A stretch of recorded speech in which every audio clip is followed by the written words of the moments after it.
morning, everybody. Good morning, good morning, good morning. Welcome to Saucy and Friends. Hope you guys are doing well on this second to last day of October. I can't believe that October is finally trying to get out of here because October's been here for a long time. And I know that other people might not share that opinion, but October's been a long month for me. Anyways, good morning. It is Saucy and Friends minus the sauce, but you have barbecue sauce here. I'm sweeter and thicker. Hey now. It's Tony and Triz holding it down this morning. Hot sauce is out there getting her wisdom teeth out. She's going to come back here a little dumber tomorrow because she's going to get all her wisdoms out. You see what I did there? Anyhow, I hope you guys are all doing well. Good morning, everybody. We see y'all are starting to come in. It is a rainy day in Boston. It's rainy and cold outside. It is. It's rainy and cold. But you know what? It's not that bad. Like, it's all right. We can deal with it. It's not freezing yet. To the point where, you know, like we're like in dire straits or whatever. How you doing today, Triz? How you feeling today? I'm good. I'm doing all right. You're doing good. You look nice. I'm doing all right. Thank you. Good morning, everybody. Good morning. And how you feeling? I'm doing good. I am doing so much better this week than I was last week. Last week was a horrible week for me. It was horrible. Yeah, I was down in the dumps. I was like, you know, what is life? Like, what I'm here for? What is going on? And I don't know.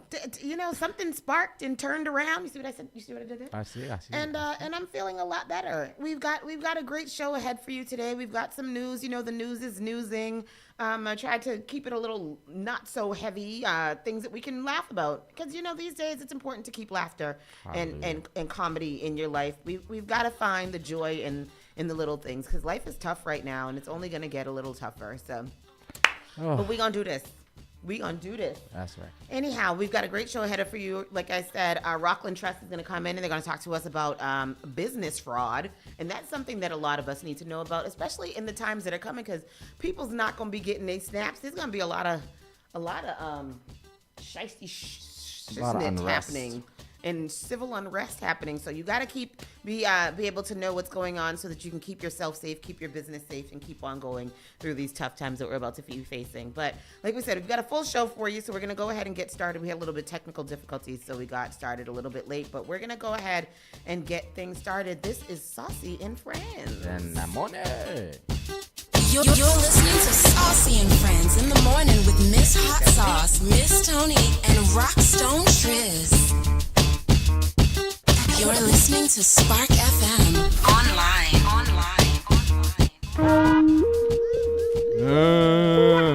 What's that? Little masterpiece, no limit right there. Oh wow, we got some no limit news. It's not so good in the entertainment news, but we'll get to that later. Boy. You guys stay tuned for that. Anyways, today it is October 30th, 2025. It is 51 degrees and cloudy outside right now. It feels like 48. There is light rain is expected during the day, and the high will be 55. So not so cold today, but it definitely is, you know, a little wet. This is good snuggle weather. If you got somebody to snuggle with, good for you.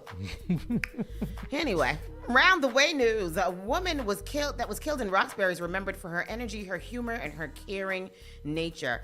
Now this, I don't know. Maybe I just don't remember this specific story, but I don't. A 61-year-old woman was shot and killed in Roxbury earlier this month, was remembered in her obituary for her energy, humor, and caring nature. Maria Malaya of Boston was shot in the area of 1855 Washington Street in Roxbury around 1:07 p.m. on October 13th. She was taken to Boston Medical Center where she was pronounced dead. Do you remember this? No. Me either. I don't remember that.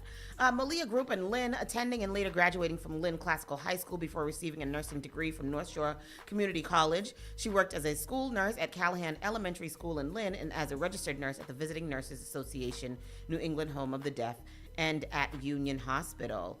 I really just don't remember this story. It says she cherished music, laughter, and time spent with her family, creating many joyful memories in her earlier years. The obituary reads, noting that Malia also loved running and ran the Boston Marathon twice. A memorial service for her was held on Saturday at Salamine Funeral Home in Lynn. Her family urged donations in her name be made to Rosie's Place, a women's shelter, or to the Louis D. Brown Peace Institute, a nonprofit that works with families and communities impacted by murder. I really just don't remember that story, but that is awful. I'm gonna have to look into that. I probably will look into that some more. This was a big story across Massachusetts yesterday. Aide to the Democratic Massachusetts Governor Maura Healey busted after allegedly having 8 kilos of cocaine sent to the state office building. What the hell is that about?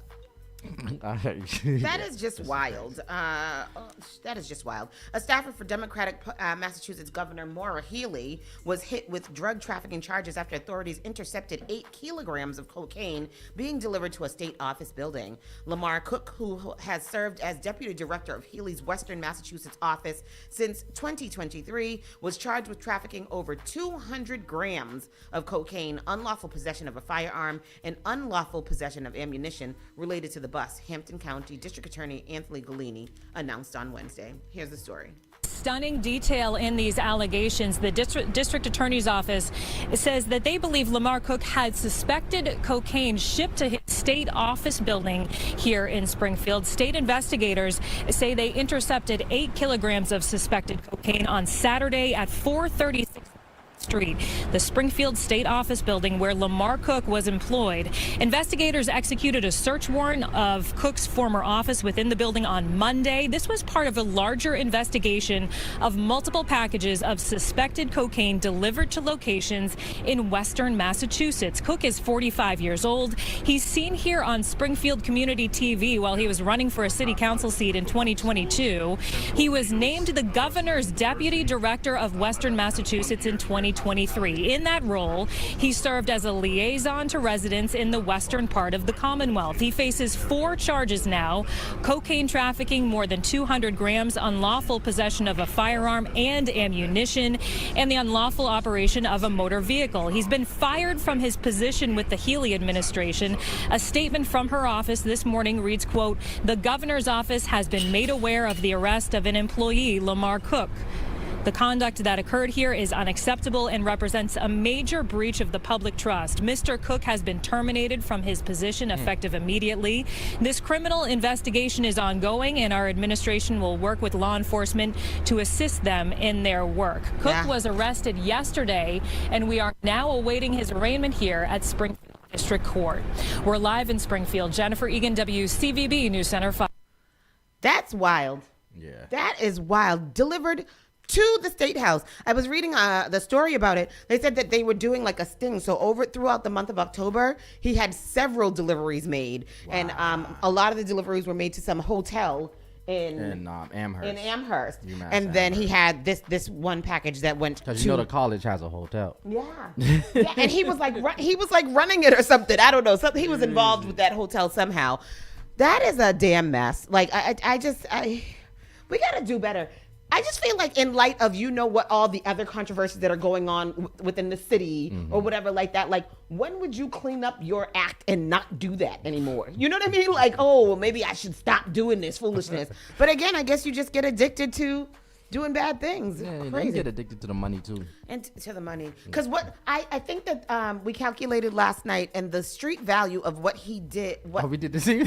what was the street value? So a kilo of coke can start anywhere from $50,000 to $70,000. Yes. 15 to 70,000. For one, and he had 200. It was 200 kilos. Yeah, 8 kilos. 8 kilos, but 200 grams, 200 I think it was, or something like that. Anyhow, Boston resident shares life-saving tip as a snap cuts loom. Keep $1 on your card to access the HIP program. And I think I alluded to this yesterday, but here is the actual video. Can you grab that? Gotcha. Everybody right now is scrambling. I think that Ruth Z, I saw on Ruth Z Instagram today, she was telling people how to, the things she has a whole slideshow of the resources that we can access during the time for SNAP people who have SNAP people who have SNAP benefits, depend on SNAP benefits, or even people who are suffering from food insecurity. I think there's lots of tips that are going around and being shared, but one woman here is As food insecurity deepens and federal budget gridlock, one Boston woman's viral video is drawing attention to little-known ways struggling families can stretch their groceries. Oh, I don't know. Oh, okay. Hold on. In a clip posted by MOM Media, Mind Over Matter 617 on Instagram, the woman urges Massachusetts residents who rely on SNAP to take one simple step before their benefits are reduced. Keep at least $1 on your EBT card. I'm trying to open it on the Instagram. Oh, okay. If you keep $1 on your, so I don't want to say what it is because she's going to say it right there. Yeah. Okay, here we go. Yeah. 1 second, give me 1 minute. We coming. This is good information for you guys. And again, it's Mind OVRMATR 617 on Instagram if you want to share this. Okay. So the SNAP benefits are being cut, but if you keep $1 on your SNAP card going forward, you have access to HIP, which is Healthy Incentive Program, and depending on the family size, you can get $40, 1 to 2 people, 60, 3 to 5, or 80, 6 plus, and shop at a farmer's market or farm stand, and you can get fresh fruits and vegetables by farmers that are located in Massachusetts. Beautiful. Very good. Very good. So that's very good information to have. You can get that there. And again, you can head to that page to get that. The Healthy Incentives Program, funded by the state of Massachusetts, is designed to make healthy food more affordable for low-income residents by reimbursing SNAP recipients for purchases of fresh produce directly from participating local farmers. Every dollar spent on qualifying fruits and vegetables is matched instantly, effectively doubling the purchase power of families who need it most. Her message is timely and is gaining traction among residents anxious about SNAP cuts taking effect this fall, with the potential loss of hundreds of dollars in monthly grocery aid for some households. Many are looking for creative ways to keep food on the table.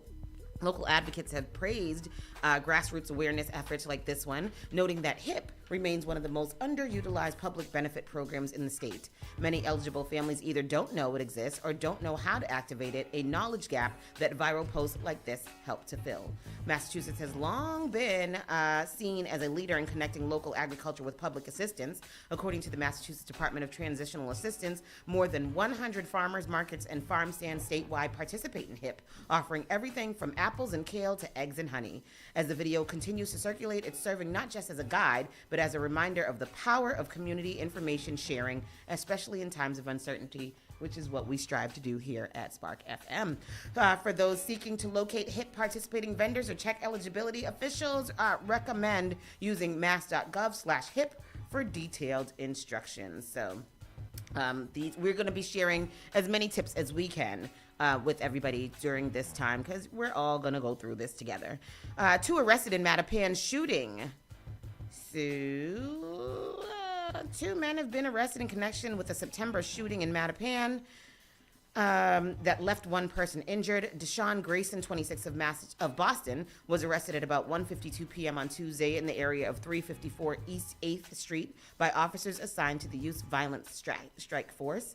Grayson was wanted on a warrant issued out of Dorchester District Court for carrying a firearm without a license, second offense, carrying a loaded firearm without a license, possession of ammunition without an FID card, possession of a large capacity feeding device, 2 counts of assault and battery with a dangerous weapon causing serious bodily injury, and discharge a firearm within 500 feet of a building.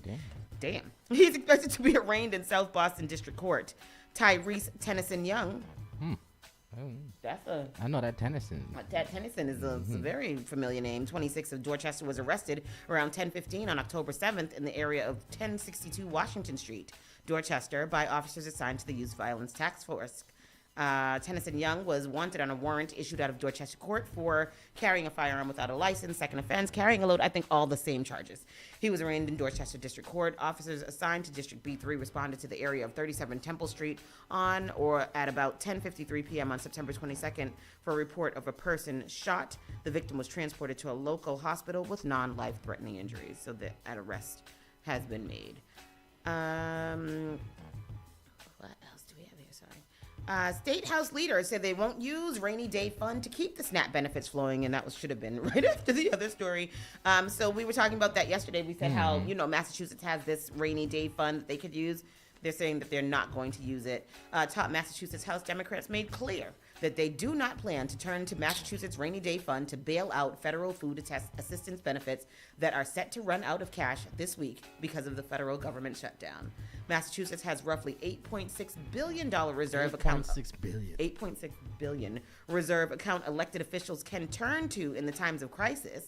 The most money the emergency fund has ever had. But House Speaker Ron Mariano said Wednesday that using that money to backfill lost funding for federal programs could leave lawmakers picking winners and losers. Mariano said the rainy day fund would quickly run dry if it were used to support federal programs that are running out of money, which includes heating assistance and the supplement and SNAP. Replacing SNAP alone would cost roughly $240 million per month. Oh, per month. I thought it was $240 million overall. Yeah. It's the federal government who is choosing not to fund these things. This is the first time SNAP hasn't been funded in any of these government shutdowns, and that's a choice that the president has made, the Quincy Democrat told reporters. I learned yesterday that the Massachusetts state website has named the president and Republicans as the blame for the cut of SNAP benefits, and I think that that's going across. A few states have changed their website to say it is Republicans and the president that is causing the shutdown and the SNAP benefits to be lost. Federal funds could run out starting Saturday for the federal program that helps people all around the country buy food if Congress does not reach a deal by the weekend to end the government shutdown. And that is not happening this weekend. I highly doubt that is happening, so there will be no SNAP as of November 1st. Wu announces new Boston Energy Saver program to help residents and small businesses lower their costs, and that is very good news. Boston Mayor Michelle Wu announced on Wednesday the launch of the Boston Energy Saver program, a new city service helping Boston renters, homeowners, and small businesses upgrade their buildings and lower their energy bills. In a statement, Wu said, as winter approaches, energy costs to keep families warm become even more of a financial burden. I'm proud to launch the Boston Energy Saver program, a one-stop shop for residents, families, and small businesses to unlock resources to lower their costs with energy efficiency upgrades through our Boston. Oh yeah, go ahead. No. Wants to help all our families save money on your energy bills. We're launching the Boston Energy Saver. It's our new program in partnership with Eversource and National Grid to lower bills for renters, homeowners, and small businesses.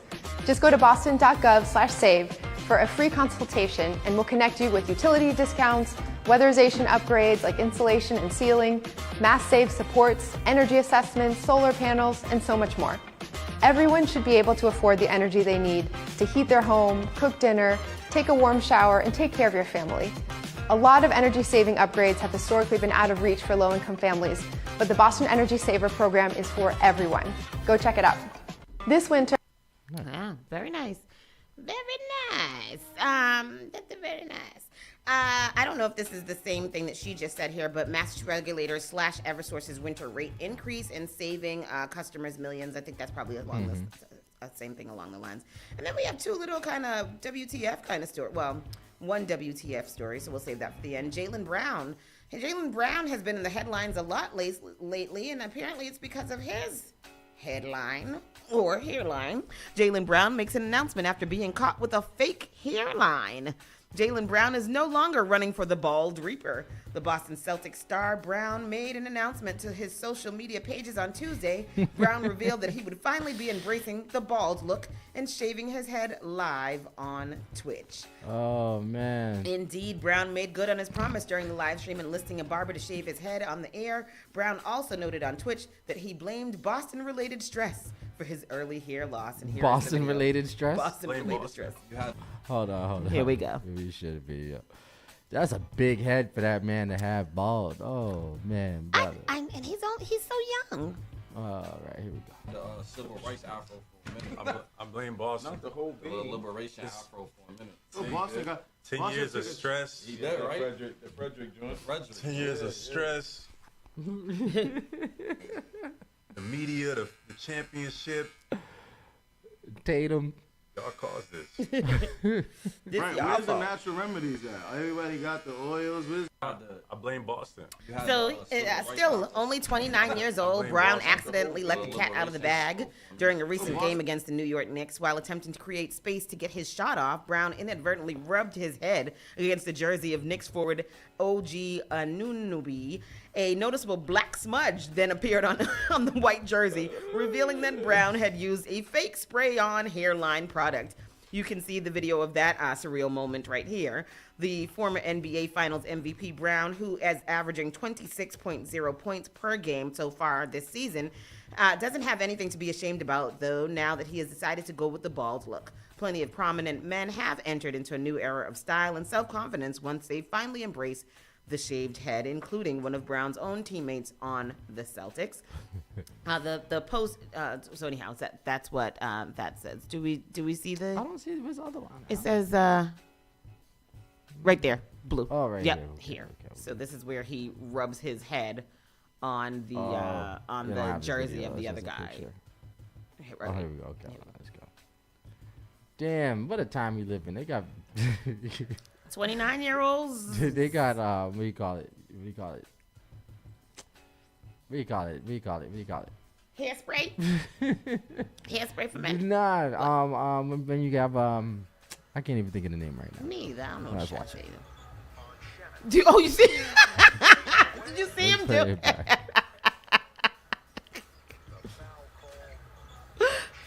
Oh damn. Oh, that's a bad hit. Oh, so he did it on evidence. purpose. That's what I was looking for. That's a. He did it on purpose.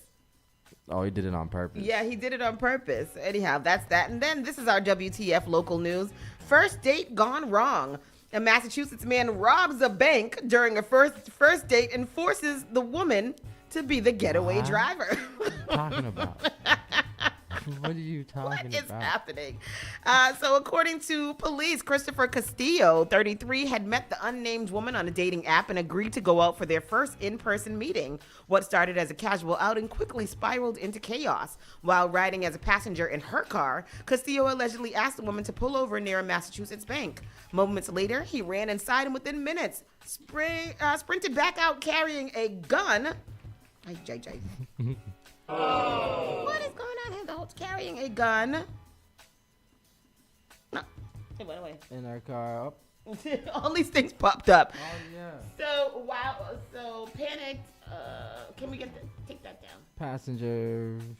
He was carrying put the X on this custom ink. Okay. There we go. Okay, scroll down. Down. So he came out panicked and confused. He came out carrying a gun and a bag of cash. Panicked and confused, the woman told officers. What the hell?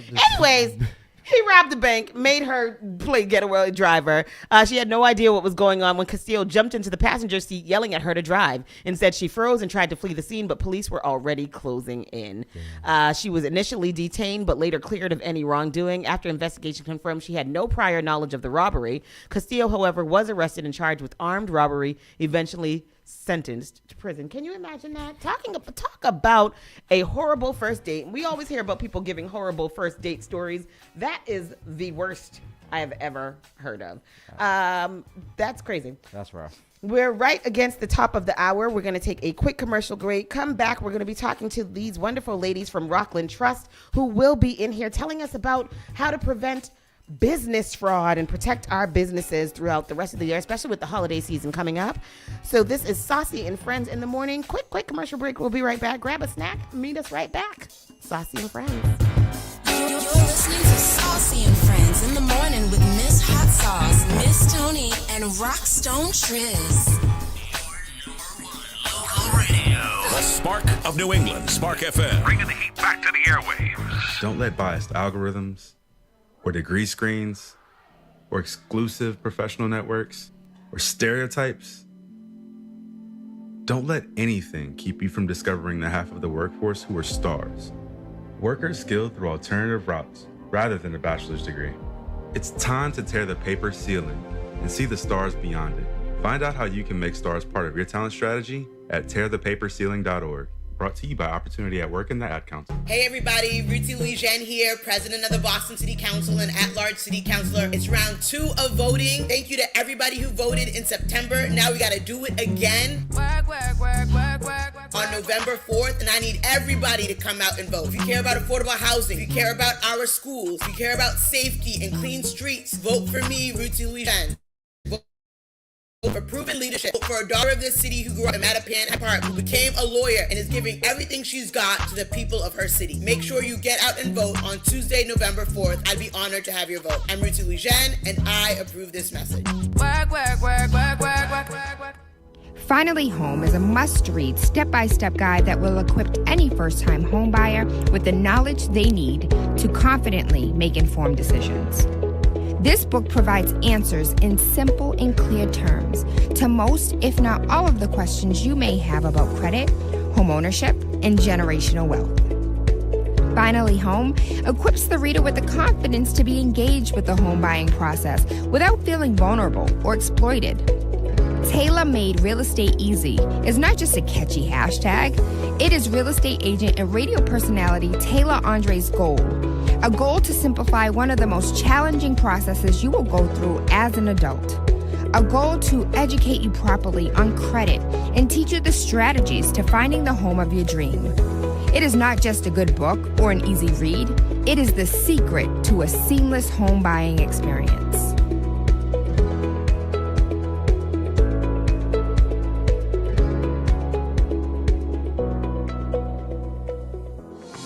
At Rockland Trust Bank, we know that listening matters, not just to your financial goals, but taking the time to really get to know you. Whether you're building a family or a business, investing in a new home or a college tuition, planning your finances for the next 30 days or the next 30 years, our experienced bankers will listen, not just to provide advice and resources, but to foster a relationship that truly matters. Rockland Trust Bank, where each relationship matters. Member FDIC. Boston's new home for urban Caribbean music. Spark FM. Spark FM. Playing all your favorite hits from reggae. Spark FM. If you no mess with the way you are gonna see a million.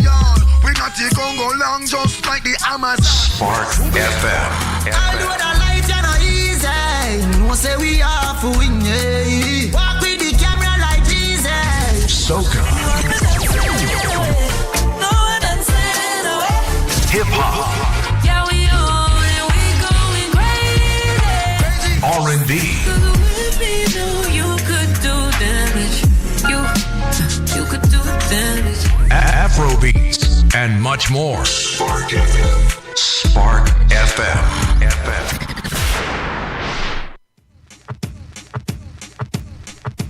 Good morning, and we are back. We have two great ladies here in the studio with us today from Rockland Trust Bank. We have Stacey Coyne and Lisa Morrissey, and they are the first vice president and vice president in the Treasury Department over at Rockland Trust. And they're here today to talk to us. As we know, this is one of our part of our Money Matters series, and we're surprising you today and doing it on a Thursday, because we want to keep you sharp and on your toes. So we're here with Rockland Trust, and they're going to talk to us about business fraud and scams and all of that, which is so important, especially with the holiday season coming up. Everybody needs to be careful, protect your business, and protect yourselves for what we're going to be going through soon. So good morning, ladies. How are you doing today? Good morning. It is good to have you in here. So good to meet you. Don't be nervous. This is just it's going to be like girlfriends in here gabbing about, stuff that we know about. You know how the girls do when we get together. And Triz is just going to sit there while we gab and gab and gab. So I'm listening. He'll intersect every now and then. This is for us. So here we go. What are some of the common fraud schemes or tactics that fraudsters use to scam businesses? Let's just get right into it.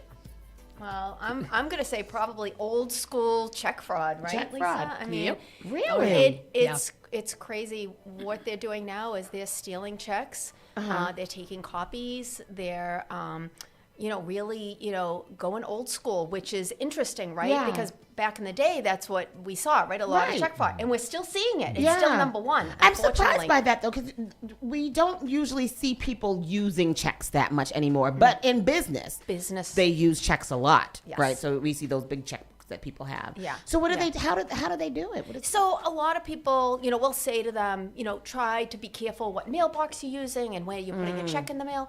But the minute you bring the check even to the post office, you lose control of that check, right? Because you don't know who has it. Right. Yeah. Everybody right now walks around with a cell phone. Everybody can take a picture of that check. They can open the envelope, take a picture of that check, and then create fraud. Anybody can go and buy check stock or recreate checks. I mean, there's so much technology today that they can copy those checks, and all of a sudden, the checks are everywhere. And they're also selling those checks on like websites and things like that. So we're seeing check fraud on rise, believe it or not. Yeah. And there's a lot of check fraud. Yeah, we've read a few stories about, like even postal workers who have been caught, just this year. A lot of them just like stealing checks out of or doing whatever. And we're always like, well, what do they do with them? Like, how do they, how do they go about that? Can you share some stories that you guys know of? That, Oh, yeah. Well, yeah. Oh, good. Unfortunately. Story time. It's always stories. So, no, but it's to Stacey's point. Like, Yeah. it's just with checks, again, as soon as however they leave you, whether you're dropping them off, whether you're putting them in a mailbox, whatever it is, you've lost control. Yeah. So a lot of times, like we've had clients where the checks are intercepted and they'll take a check, they'll either wash it so that they can alter it. Maybe they just alter the payee, which is a really common. Wash it. Wash it means that they can like alter it, so they kind of wash it so they can remove what data is already on the check. Usually, like I said, the payee is a big one. Right. And then they'll go ahead and they'll impose their name and then try to submit it. And unfortunately, today with technology, a lot of times a human being isn't looking at that check because they can do mobile deposits, they can put ATM deposits and so on.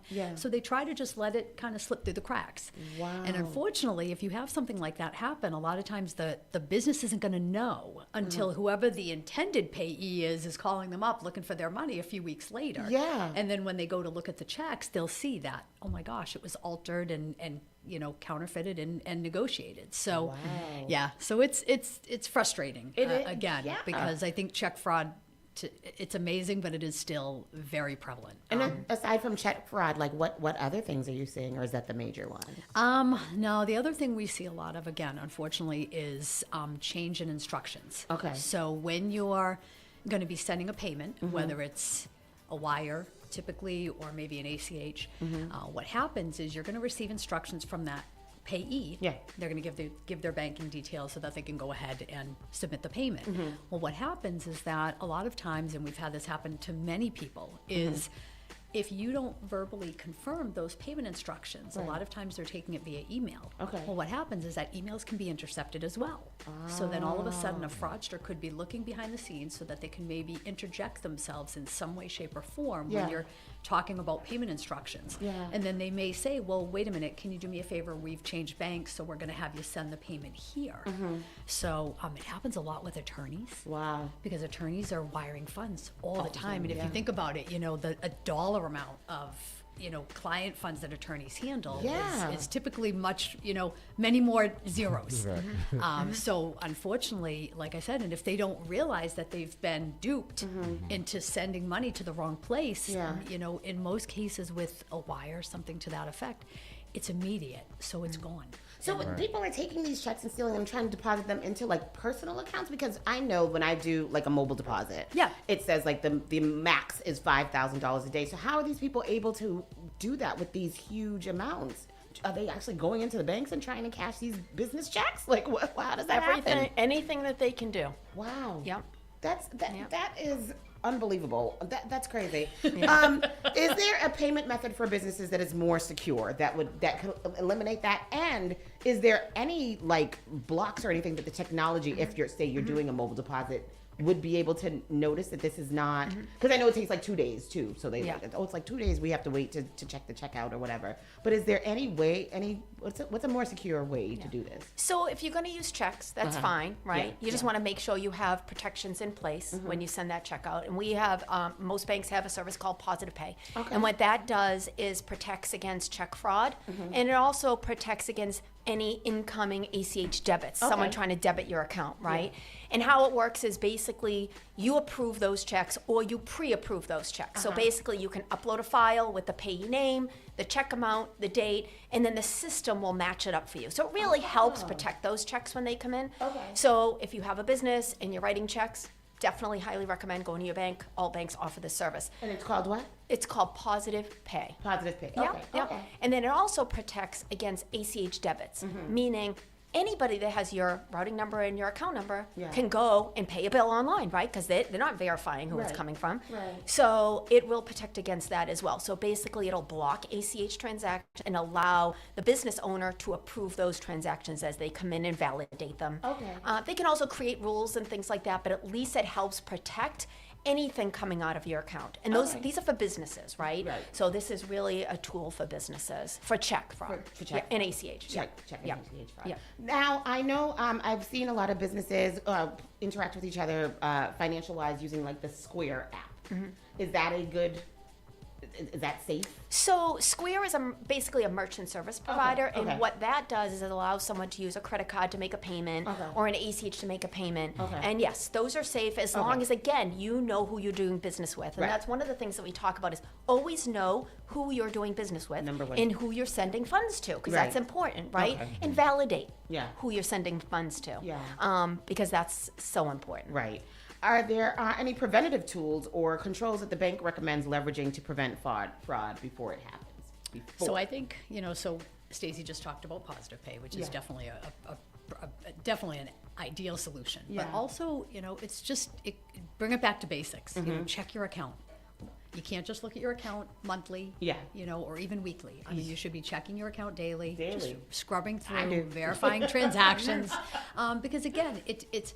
The challenge we have is if something happens, we have a very limited time frame, to try to see what we can do to help or to respond to. So I think it's really important that you're just looking at your account. You can set up certain alerts and notifications for different payments that are coming in, just to be sure that everything seems normal. Because a lot of times you're going to know your account, you're going to know the transactions, you're going to know what your balance should be, and so on. So, something should pop out to you. So I think that's a key piece of it. Always segregate duties, especially for business owners. And sometimes it's challenging because you might be a one-man shop or you could be 100 person unit. So, but there are ways to do it. There are certainly ways that we can establish something like dual control, which requires more than one person to initiate or approve a transaction before it actually gets sent out of the bank. Like a two-step verification. You got it. Yep. Just like, yes, Absolutely. exactly. Absolutely.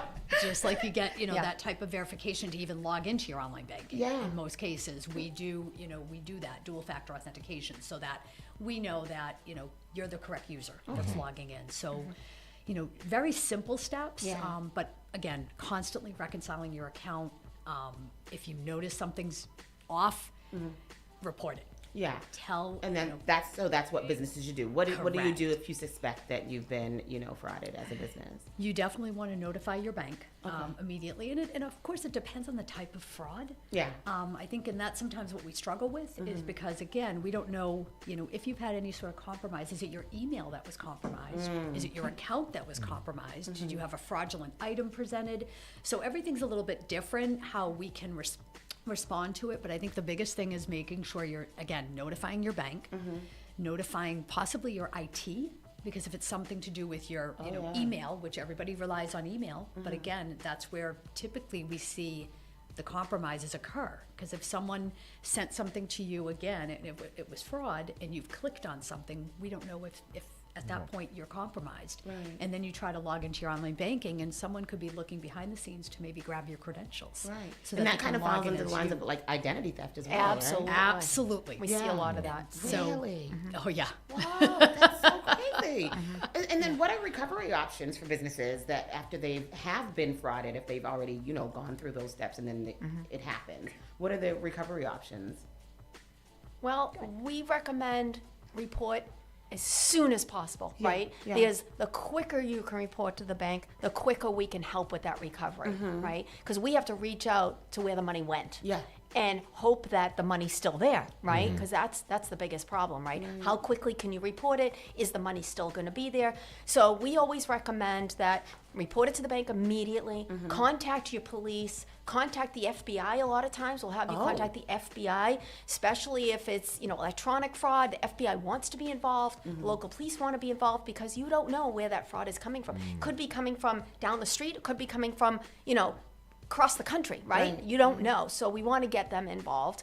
And then we also recommend that everybody check with their insurance and make sure you have the correct insurance, because if we can't get the money back, you want to make sure you're covered for that. And we really recommend you talk to your insurance agent about it, because every business should have insurance on. So this is a business insurance that you would have outside of this. Now, when you hear commercials for banks and they say, member FDIC, isn't that what protects the money that you have in your account? So FDIC insurance is for if the bank fails.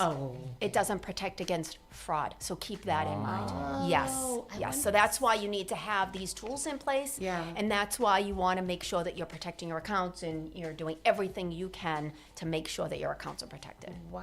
Yeah. Isn't that something? We read yesterday about a woman here in Massachusetts that defrauded a whole bunch of people. And she stole two people's identity, all of this thing, and then went ahead and defrauded these people out of $28,000 in a few months.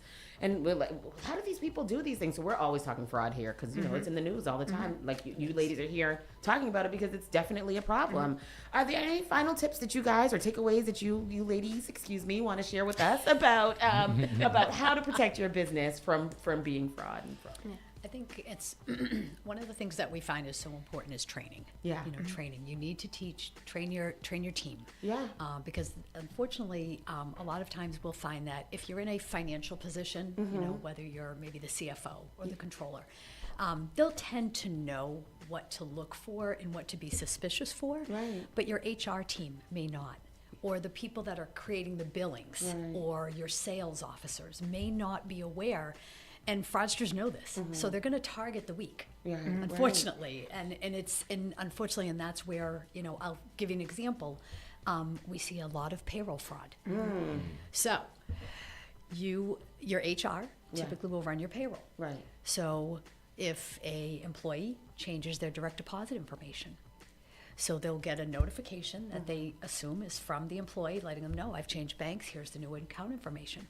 If there's no due diligence behind that to actually confirm with that employee, this is where we're seeing a huge issue. So unfortunately, they'll change the information without validating.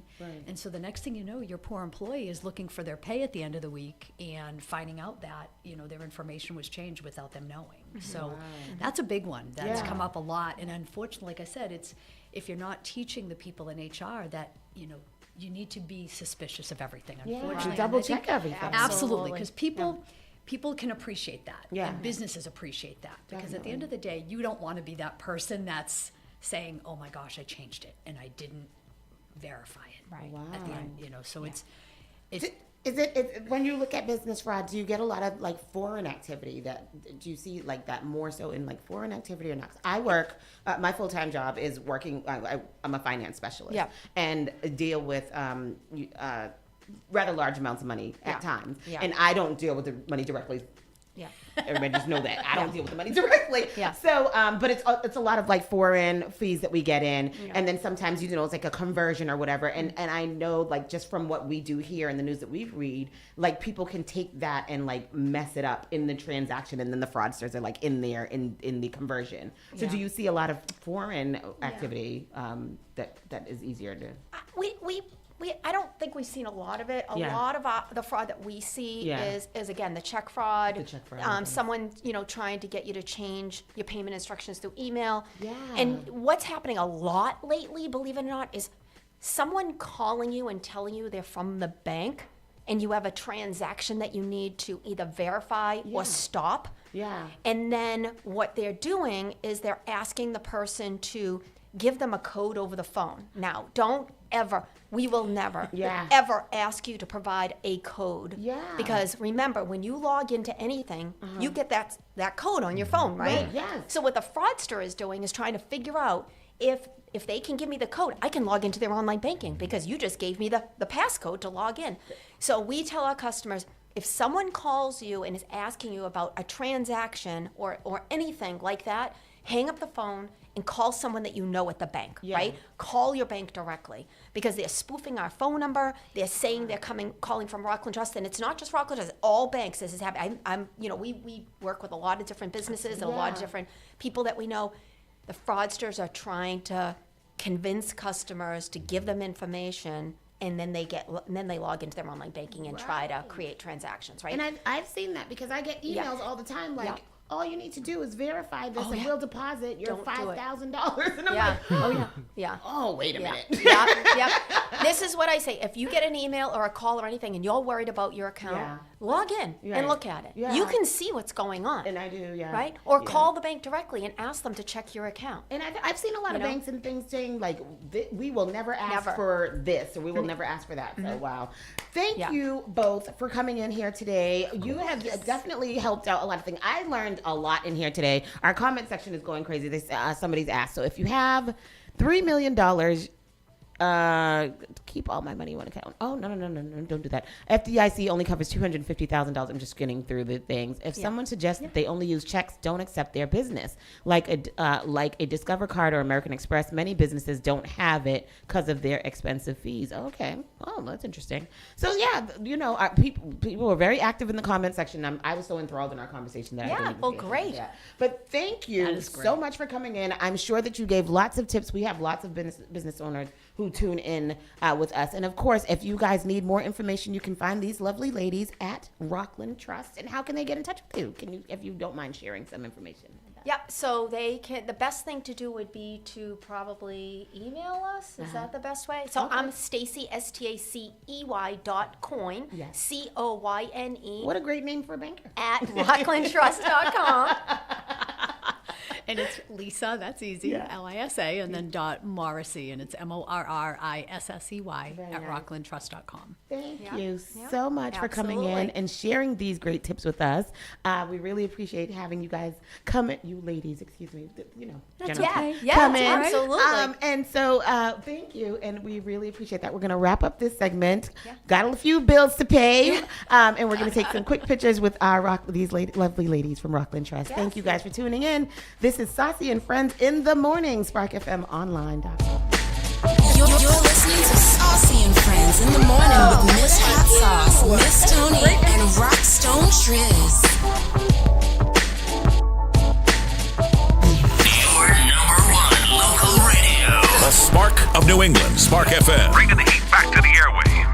Each and every Saturday night from 6 to 9 p.m. inside the Avenue, where you bring the drinks and we bring the vibes. My name is Gary Banton alongside my co-host Big Trini, right here in SparkFMOnline.com, the #1 place for soca, hip-hop, R&B, and more. Each and every Saturdays from 6 to 9 p.m. It's the Avenue.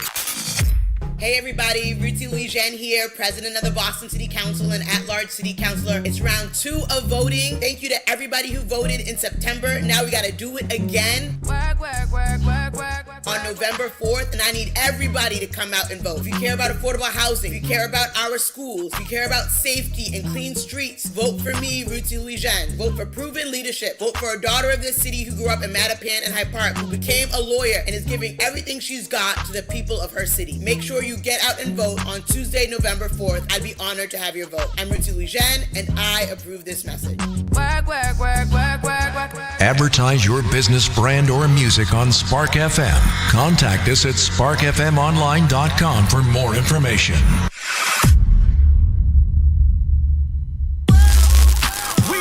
Boston's new home for urban Caribbean music. Spark FM. Spark FM.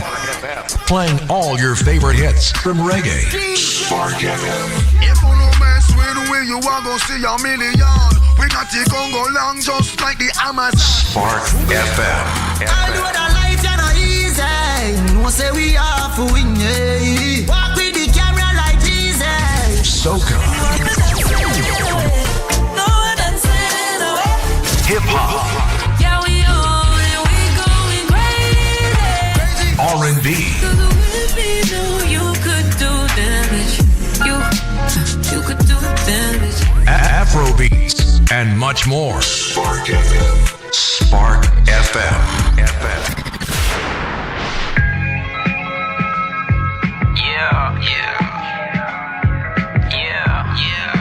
Switch your phone. You're listening to Saucy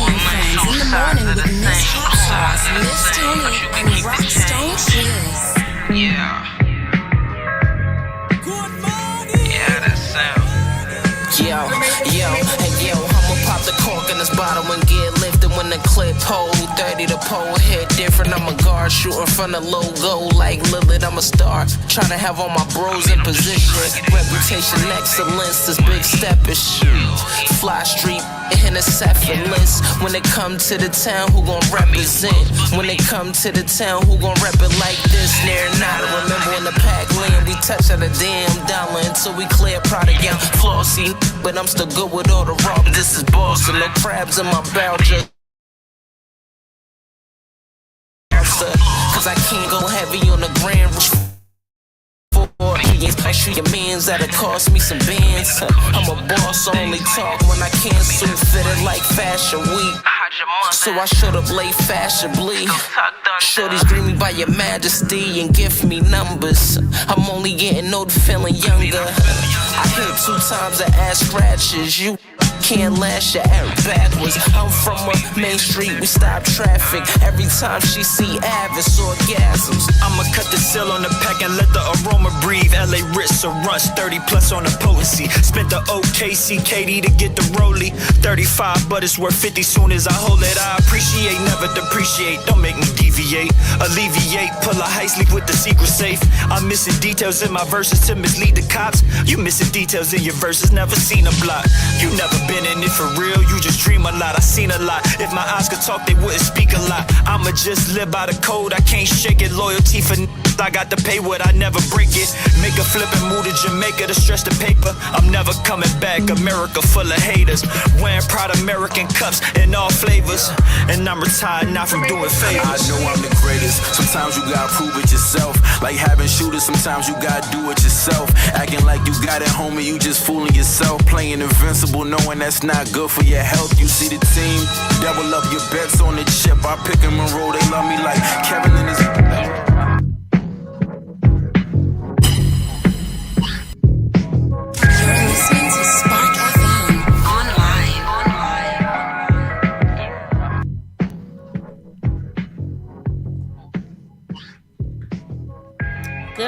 Good morning, everybody, and we're back. I hope you guys got some good tips from the lovely ladies of Rockland Trust Bank. They had some really great things to share with us. I learned a lot of things that I actually didn't know there. Anyhow, we're going to go ahead and get into the national news and the entertainment news. Real quick, who calling me? Anyhow, let's get into it. U.S. economy may lose up to $14 billion due to the government shutdown standoff, CBO warns. And what is the national debt is already trillions of dollars. Trillions of dollars. And now, so what's 14 billion more, right? Like, okay.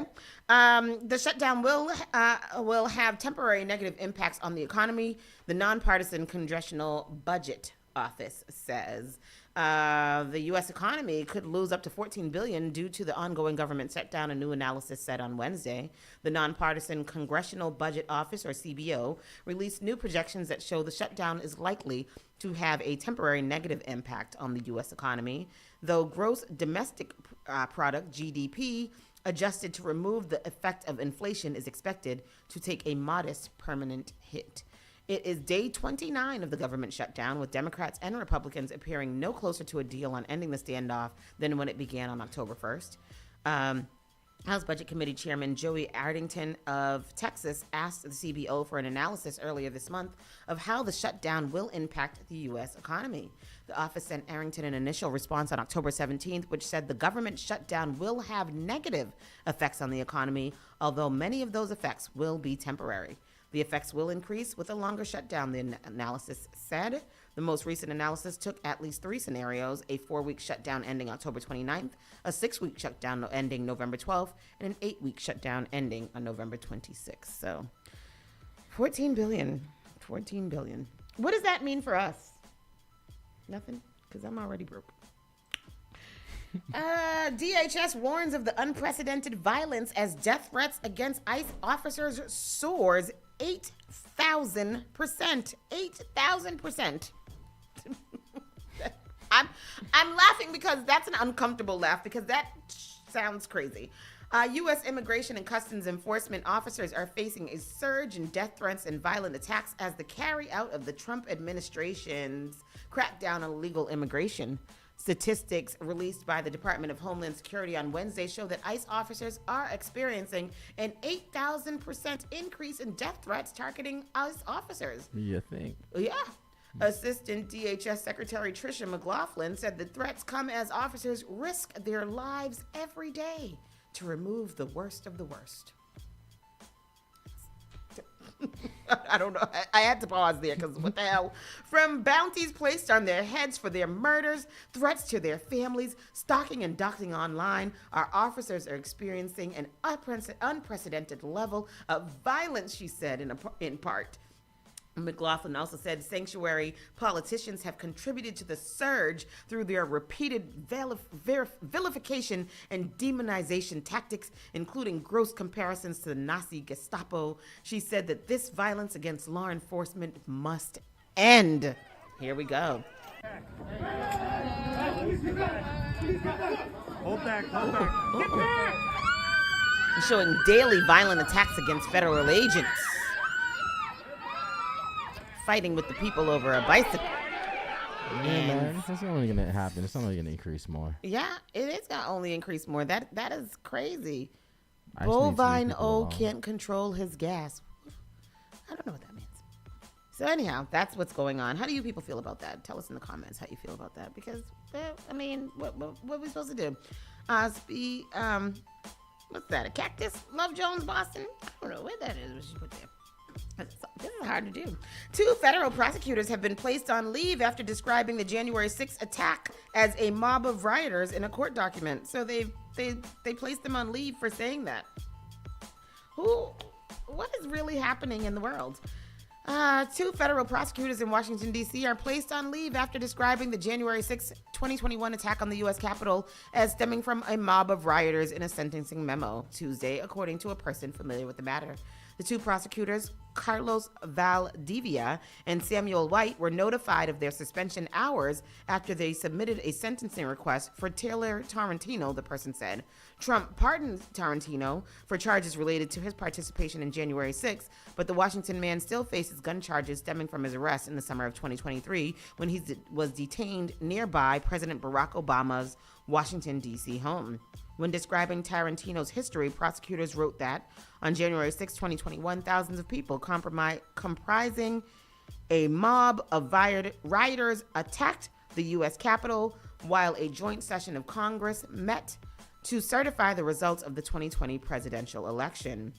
The original sentencing memo, dated Tuesday, was removed from the court docket Wednesday afternoon. A new sentencing memo was posted by different prosecutors later Wednesday that removed all references to January 6th or the Trump social media post that Tarantino posted, which included an alleged address for President Barack Obama, where Tarantino was arrested the next day. In the original memo, Valdivia and White wrote that Tarantino was accused of participating in the riot in Washington, D.C. by entering the U.S. Capitol building. And after the riot, Tarantino returned to his home in the state of Washington, where he promoted conspiracy theories about the events of January 6th. They asked the judge to sentence him to 27 months behind bars. That same punishment is still being requested by prosecutors in the new memo. So what did they suspend them for? Let's listen to the story here. All right, here goes the clip. Performed it, and he was not alone, obviously. It was recorded on video, an angry mob, thousands of people smashing their way in, many after violently clashing with police, beating some very badly. We all watched it, several of whom later died shortly thereafter, including 2 by suicide. We saw and we heard it all unfold as it happened, a lot of it live, and we're showing it to you right now. Now, here's how those 2 prosecutors, who were put on leave today, described it in their sentencing memo just yesterday, and I quote, "On January 6, 2021, thousands of people comprising a mob of rioters attacked the U.S. Capitol while a joint session of Congress met to certify the results of the 2020 presidential election. Toronto was accused of participating in the riot in Washington, D.C. by entering the U.S. Capitol building. After the riot, Toronto refused to return to his home in the state of Washington, where he promoted conspiracy theories about the events of January 6, 2021, end quote. So they filed that yesterday to make the case that he deserved a substantial sentence and were suspended today, according to a person familiar with the matter. Now, that memo, by the way, was missing from the court docket this afternoon, and has since been refiled by other prosecutors minus any description of January 6th. And though the Justice Department... That's crazy. That's crazy. So they got for saying that it was a riot or they were mobsters, they suspended these 2 federal prosecutors? What is going on? I don't understand. Donald Trump wants to retaliate against anybody that just is anti-Trump, period. Yeah, the White House correspondent for ABC News wrote a book the other day, and he was on The View the other day, and he was saying how Donald Trump, on the day that, like, when he was in court before he was elected president, he just, was kind of observing everybody who had anything bad to say about him, and he knew that he was either going to jail or he was going to the White House. And the day that he ended up in the White House, he was like, everybody who thought that they were going to send me to jail, I'm going to get. And that is exactly what he's doing. Mm-hmm. It's wild work. Sean Grayson has been found guilty of murder in the death of Sonia Macy. This is the police officer who killed Sonia Macy in her home, saying that he felt threatened by her boiling water. So Sean Grayson, a former Illinois sheriff's deputy, was on trial in the 2024 killing of Macy, a black mother of 2 who had called 911 about a possible prowler. He was convicted on Wednesday of second-degree murder in the 2024 death of Sonia Macy. Grayson was charged with first-degree murder, but jury instructions included the option to convict him of the lesser charge of second-degree murder. The jurors deliberated for almost 12 hours after closing arguments ended late Tuesday morning. Grayson's family cried and held hands as the verdict was read. Outside the courthouse, protesters celebrated the guilty verdict and chanted, "I rebuke you in the name of Jesus," which is what she said to him. Attorneys Ben Crump. Okay, go ahead. Years in prison, but Massey's family and other supporters had been hoping for a conviction on first-degree murder. I'm fueled by rage right now. If you get an officer that says he's going to shoot you in the face, and then he shoots you in the face, and you only get second-degree murder.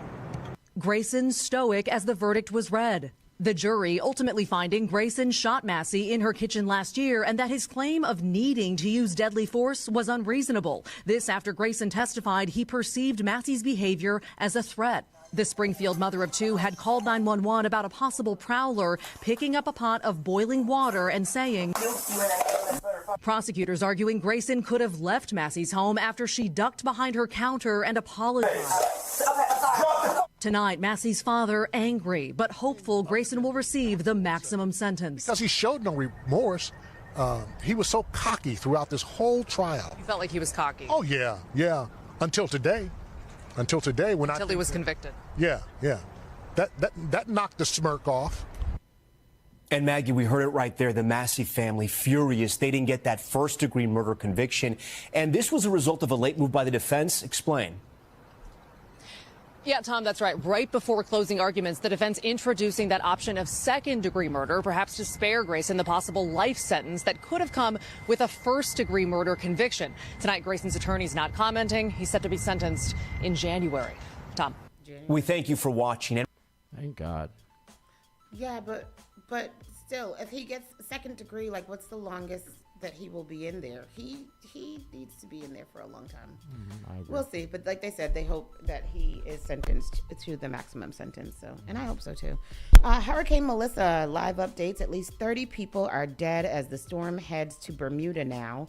Parts of the Caribbean were slowly surveying the extensive damage caused by the Hurricane Melissa on Thursday after the storm brought destruction to the region and left dozens of people dead. Melissa tore through the Caribbean as one of the most powerful storms in history and made landfall in Jamaica on Tuesday as a deadly Category 5 hurricane. By Thursday morning, the storm had weakened as it passed through the Bahamas and makes its way towards Bermuda. The National Hurricane Center warned that catastrophic flash flooding and landslides would continue in portions of the region. The hardest hit areas include Jamaica, Cuba, and Haiti, where damaging winds and severe flooding destroyed homes and tore down utility poles. Local authorities have begun rescue and recovery operations, but efforts were hampered by widespread power outages, communication failures, and blocked roads. The death toll was also growing across the region. More than 30 deaths attributed to the storm in Jamaica, Haiti, and the Dominican Republic, as authorities continue to assess the number of casualties. The devastation caused by Melissa drew an outpouring of support from across the world, with some countries pledging support in the form of cash, food, and the rescue teams. On Wednesday, Secretary of State Marco Rubio said the United States sent rescue and response teams to areas impacted by the hurricane. Though Melissa did not directly hit Haiti, the Caribbean's most populous nation, the storm battered the island with days of rain. On Wednesdays, authorities reported at least 25 deaths, largely due to the floods in Petite Guave, a coastal town about 40 miles west of the capital, where a river burst its banks. Jean Bertrand Sabrim, the mayor of Petite Guave, said told the Associated Press that dozens of homes collapsed in the deluge. People were still trapped under the rubble in the area, overwhelming local authorities. So we're showing of what is going on in the Caribbean, what has been going on. What's also been widespread across social media too is some footage of some people who were on vacation in Jamaica and staying at a hotel, and the hotel now, during its recovery efforts, had been doing the best that they can to service these people, give them food and accommodations or whatever.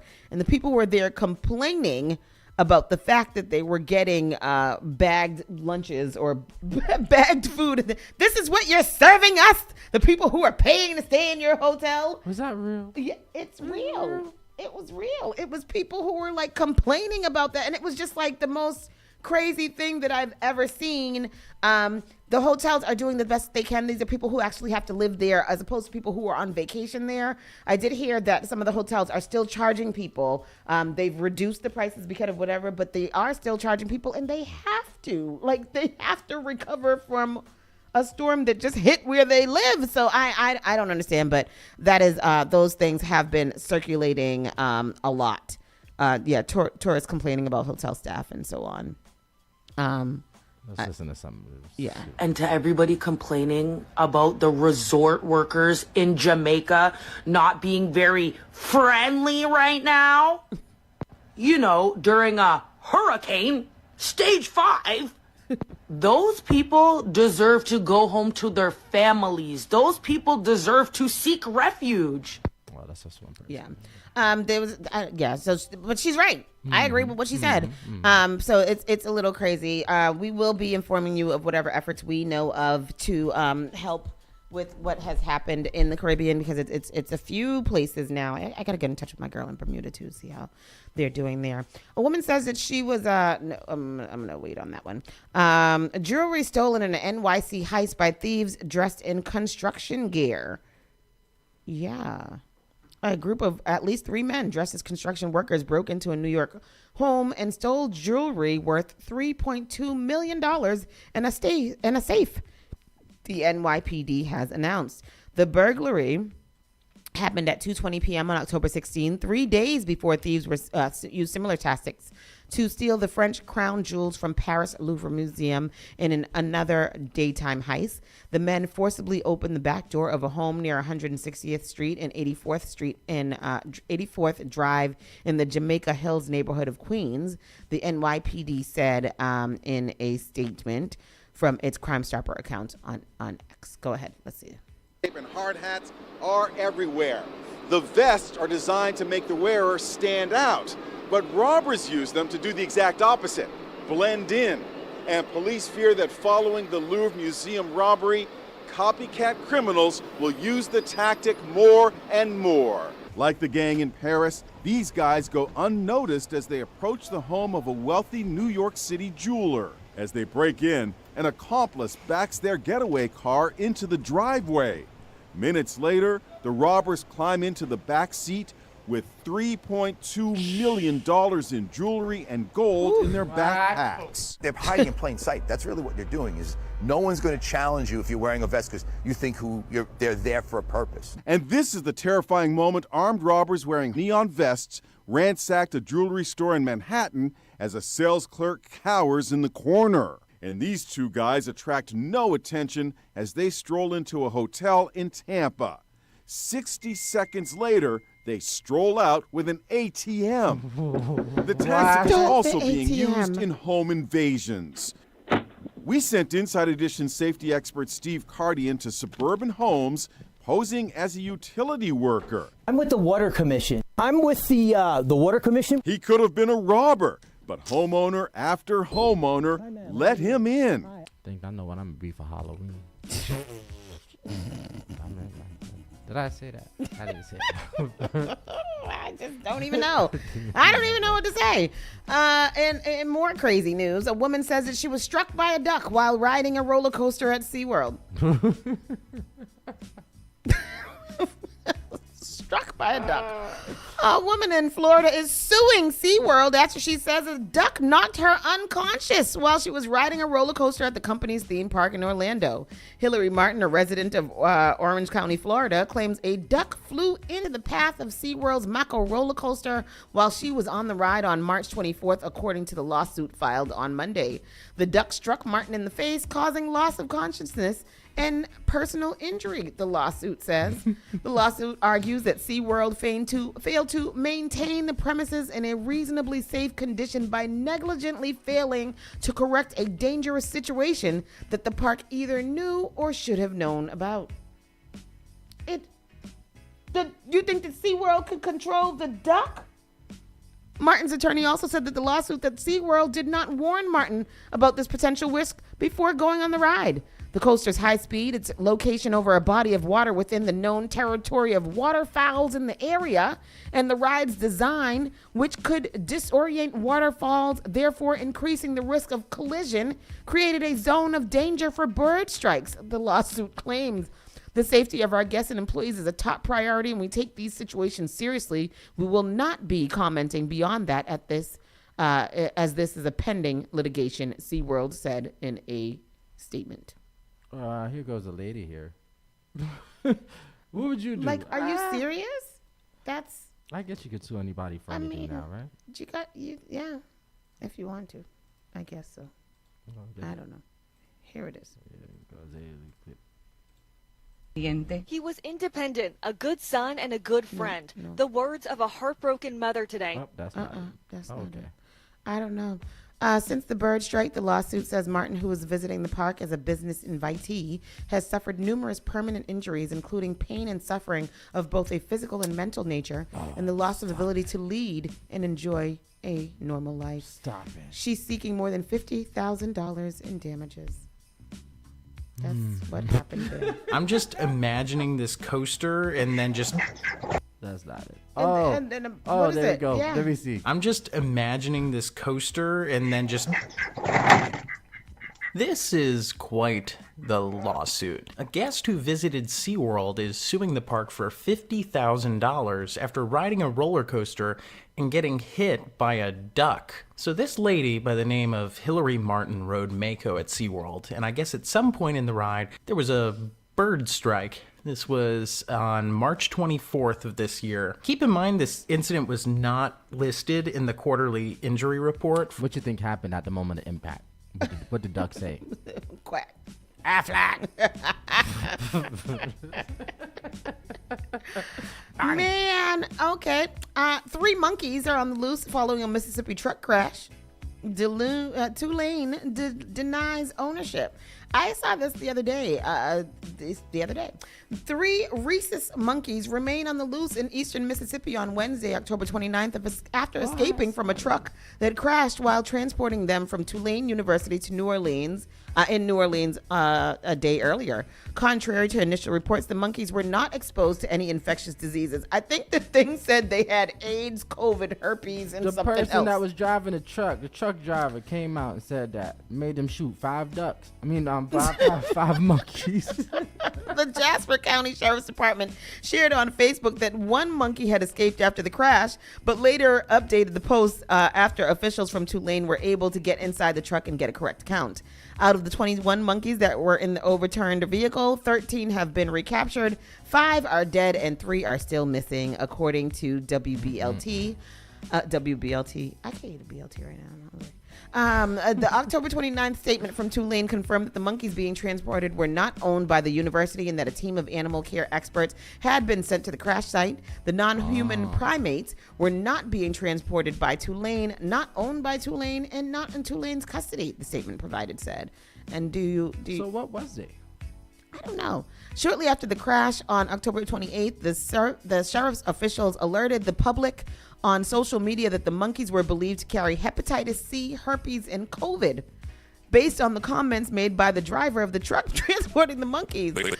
But Tulane University denied any contagion, stating that the monkeys were not infectious. In a statement issued on October 29th, the university clarified that the primates in question were not carrying any diseases and had recently undergone checkups confirming they were pathogen-free. That's crazy. That's crazy. Yeah. And then dictionary.com names 6'7" as the 2025 word of the year. And here's what it really means. Now, this is funny because, you know, the boys are in school and 6'7" is something that they use a lot. And my dad turned 67 last week. So the boys are like, Papa's 6'7", whatever this means or whatever. So let's go ahead and to the clip. A number. Actually, it's two numbers. You ready? 6'7" won the title, much to the chagrin of parents and teachers. While its definition is unclear, that's kind of part of the appeal. The term is, quote, meaningless with, quote, all the hallmarks of brain rot. Yeah. Loosely, it means so-so or maybe this, maybe that. It's an interjection. It's sometimes used as something that is often shouted out with that hand gesture you just saw me doing. It originated in a song by the rapper Skrilla. Other terms that made the shortlist: orofarming, kiss cam, and broligarchy. Broligarchy. Like what we have here. Oh, wow. Broligarchy. Chief Wow. Bro. 6'7". Such an idiot. Yeah. I hate it. I hate it. We've been talking about this for a little while. 6'7" has been banned from schools and all kind of stuff. Yeah, you want to know what time I woke up this morning? 6'7", around 6'7". Anyhow, 6'7" in some capacity has been milling around the internet for about 10 months now, and yeah, that's where it came from. Doot.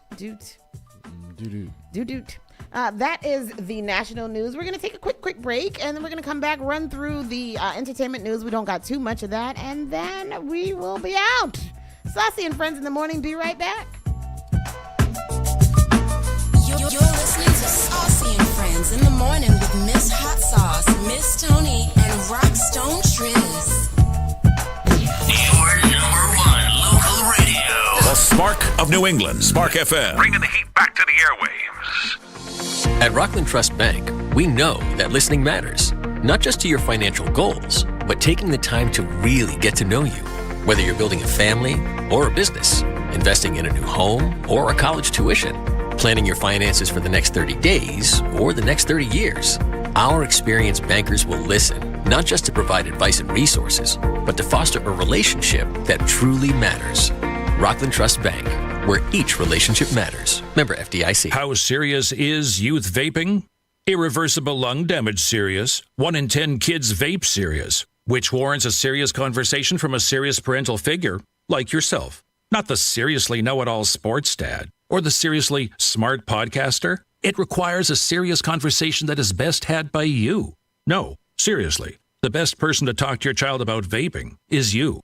To start the conversation, visit talkaboutvaping.org. Brought to you by the American Lung Association and the Ad Council. Looking for a meaningful way to engage with your community and make a difference? Volunteer with the Massachusetts Senior Medicare Patrol Program and help prevent Medicare fraud. Visit masmp.org. This project is supported by a grant from the U.S. Administration for Community Living. JP Morgan Chase is making a global commitment to break down barriers to drive inclusive economic growth all over the world. We believe there is a pressing need to help more people move up the economic ladder. That is why we are investing in communities and people to create an economy that works for all, because no community should be left behind. Right here in Boston, we're focusing that work in Dorchester, Roxbury, and Mattapan, among other neighborhoods, on improving financial health. These efforts aim to address the key drivers of the racial wealth divide head-on. We're here to empower individuals, families, and small businesses by connecting them to the tools that build generational wealth and a long-lasting legacy.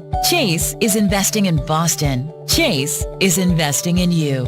Visit us at the Mattapan branch at 1617 Blue Hill Avenue, where the team is waiting to help.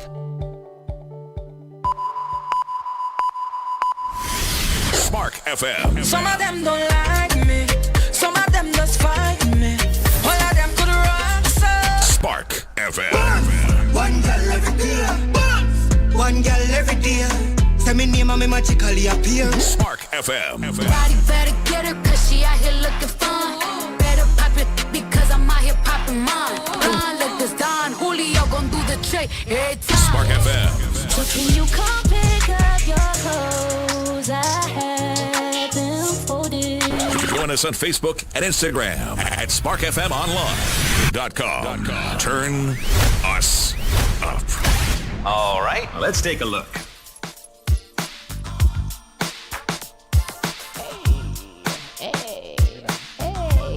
We are back. And let's get into this entertainment news right here. Let's see what we got. Whew. Rapper Young Bleed. This is so unfortunate. Rapper Young Bleed is fighting for his life in the ICU days after the Cash Money No Limit verses. Was he on there? I'm not sure.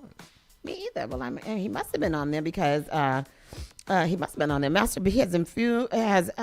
P has confirmed that Young Bleed is still battling in the hospital and pleaded with his millions of followers to pray for the rapper. But Baton Rouge rapper Young Bleed is currently in an ICU in serious condition just days after having the world shout, "How you do that there?" during his grand appearance at Complex Con. So he was there. Bogus media reports pronounced the 47-year-old rapper dead on Tuesday, but Young Bleed's sister Tidra sent out the defiant message on behalf of his family, stating that he was still alive and in the ICU. Bleed's mom says she was inundated with calls and social media posts from people morning after the fake news spread online, so she and the rest of Bleed's family demanded everyone stop reaching out to her and posting RIP messages. On Saturday, Bleed was full of energy when he performed his signature hit, "How You Do That There," for Complex Con, but we're told he's since suffered a major medical emergency. He is as of just now this morning. Yeah, he is still. We started the show with that this morning. That's the song I played when we started the show. Oh, it is? Mm-hmm. Oh. How you do that there? Oh man, that's too bad. I hope he pulls through. That sounds awful. Best show of all time with a nearly perfect Rotten Tomatoes score, dubbed a masterpiece. What do you think the best show of all time? If you had to pick the best show of all time, what would you say? Oh, that's hard because I watch some old school shows. Yeah, too. well, this is an old anywhere school one. Between I Love Lucy and Martin, and Seinfeld. And Seinfeld. Guess what it is, y'all? I don't know if y'all could guess. It is. I'm going to tell you right now what it is. Seinfeld. No, it is The Wire. The Wire. The Wire, the 5-scene crime drama, has been hailed as the greatest television show ever created by devoted fans, despite remaining largely undiscovered by mainstream audiences. Did you watch The Wire? I guess I was thinking sitcoms. Yeah, no. Did you watch The Wire? I did not. Oh, I didn't watch The Wire for a long time, and I think I watched it during COVID, and I was like, this is a pretty good show. I don't know if it's the best show of all times, though. The Wire, which boasts an impressive 9.3 out of 10 star rating on IMDb and an outstanding 95% score on Rotten Tomatoes, is a gripping drama centered on the Baltimore drug scene as seen through the eyes of drug dealers and law enforcement. The acclaimed American drama, which was crafted by David Simon, a seasoned author and former police reporter for HBO's cable network, and secured the top spot on ranking of the most underrated television shows. So The Wire. I think it's really good. I thought it was really good. Of course, Idris Elba was in it, and that made it amazing. But what would one of your top shows be? Game of Thrones, hands down. Game of Thrones. What about y'all in the comment section or the listeners calling in? Like y'all wanna? I don't know if the phone's working right. But yeah, what do y'all think? If you're tuned in via Schneider says Facebook, Breaking Bad, YouTube, Twitch. What do y'all think in the comment section? Schneider says Breaking Bad. Did you watch Breaking Bad? I watched some of it. I watched some. I watched Breaking Bad. It was pretty good. All the shows I like never stay on TV. What did you like?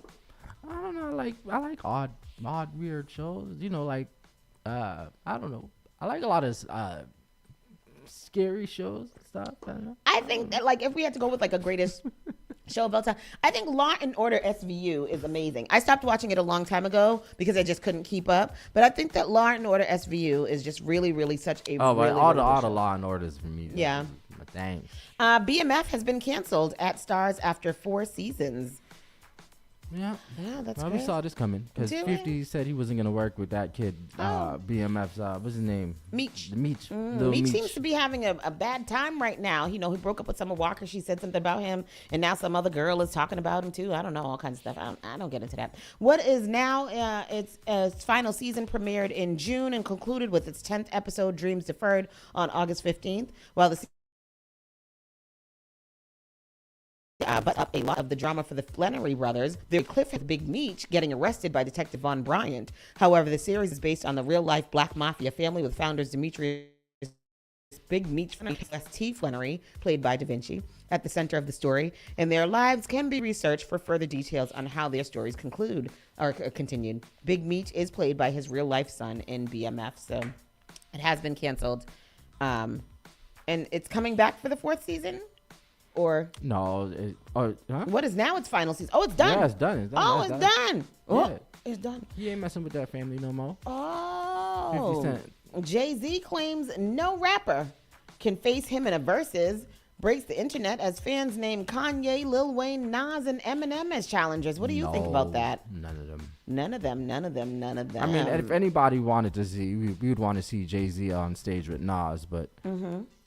Jay-Z's legendary confidence has returned to dominate timelines, not from a new album, but from an old quote that refuses to die. In December of 2021, during a Twitter Spaces conversation with Alicia Keys, the Brooklyn mogul declared that no rapper could stand toe-to-toe with him in a versus battle. The pandemic-born Song for Song showcase series created by Swizz Beatz and Timbaland. No one can stand on that stage with me, Jay-Z said flatly. It's not a chance in hell that anyone can stand on that stage with me. Nearly 4 years later, that line is everywhere again. A recent My Mixtapes post featured a recent photo of Jay-Z taken at a New York book club event, has amassed over 9 million views and thousands of replies, with fans nominating challengers and reigniting one of hip-hop's most divisive discussions. Is anyone really on Jay-Z's level? The resurfacing comes amid a new wave of versus nostalgia. The format was made quite the comeback this year. First, the Cash Money versus No Limit versus took place this past weekend. Now fans are hopeful that other legendary crews will face off. That's why Jay-Z's 2021 declaration, once just boastful banter, now feels like unfinished business. The post has not only revived a familiar conversation, however, it has also split fans into camps. First, there's those that believe Jay-Z's unmatched catalog justifies his arrogance, and second, there's those who argue newer or more sonically adventurous artists have surpassed him. Jay talking like he ain't get ethered, one fan wrote, referencing Nas's 2001 diss track Ether, which many still see as a rare L for Jay-Z. Others defended his assuredness. That's billionaire confidence. No one's done what he's done musically or culturally. What do you think, Triz? I agree. You agree with who? Him? Or what? Who? With Jay-Z? That Jay-Z? Oh, I agree. Nobody can else? stand on stage. I mean, Nas can, but honestly, no. Fans say that these people could win, and here's why. Kanye for innovation and cultural dominance and production genius. They say songs like Runaway, Gold Digger, Flashing Lights, and In Paris. They say Lil Wayne for mixtape era dominance, volume of hits, versatility, lyrical mastery, and beef history. For songs like A Milli, Lollipop, Mr. Carter featuring Jay-Z, 6 foot, 7 foot, ETH, and 6 foot, 7 foot. Nas, they say, for Ether Still Burns, lyrical mastery and beef history. ETH for songs like Ether, One Mic, New York State of Mind, and The World of Yours is Yours. Eminem for technical lyricism and global sales advantage. Lose Yourself, Stan, Renegade with Jay-Z and The Way I Am. And Drake, they said Drake for streaming era titan, pop and rap crossover appeal. Songs like God's Plan, One Dance, Started from the Bottom, and Nonstop. I wouldn't even put Drake inside that category. No, me either. Yeah. But, me either. I'm not even a hip hopper, and I wouldn't put Drake in there. The NFL announces that they will have a Super Bowl concert, and I think this is from all the backlash for Bad Bunny at Super Bowl.